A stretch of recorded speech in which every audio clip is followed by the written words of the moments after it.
कहते हैं सर्वत्र सुलभा गंगा त्रिषु स्थानेषु दुर्लभा हरिद्वारे प्रयागे च गंगा सागर संगमे।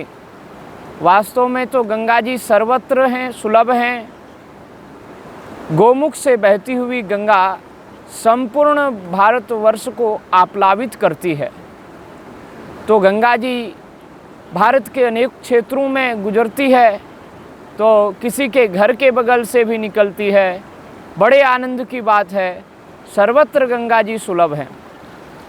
और कावेरी गंगा, दक्षिण में गोदावरी, मंदाकिनी, इन सबको भी गंगा के रूप में माना गया। गंगे च यमुने चैव गोदावरी सरस्वती नर्मदे सिंधु कावेरी जलस्मिन् सन्निधिं कुरु। इन सभी नदियों को गंगा के रूप में ही मान्यता किसी न किसी ग्रंथ में, किसी न किसी शास्त्र में प्राप्त हो जाती है। लेकिन फिर भी इस भागीरथी गंगा की अत्यंत महिमा है। यह गंगा भी सर्वसुलभ है। गोमुख से, उत्तराखंड के गोमुख से निकलने वाली गंगा गंगा सागर तक जाती हैं, तो आधा भारत गंगा जी से आप्लावित होता है, लाभान्वित होता है। उसके बाद भी शास्त्रकार कहते हैं गंगा जी भले ही सर्वत्र सुलभ हों, 3 जगह गंगा जी का बहुत ज़्यादा महत्व बताया गया। त्रिषु स्थानेषु दुर्लभा, 3 स्थानों में अत्यंत दुर्लभा हैं। वो कौन से स्थान हैं? हरिद्वारे, सबसे पहले हरिद्वार का नाम आया, जहाँ से आप गंगा मैया का दर्शन कर रहे हैं। यह स्थान भी गंगा जी का अत्यंत दुर्लभ स्थान है।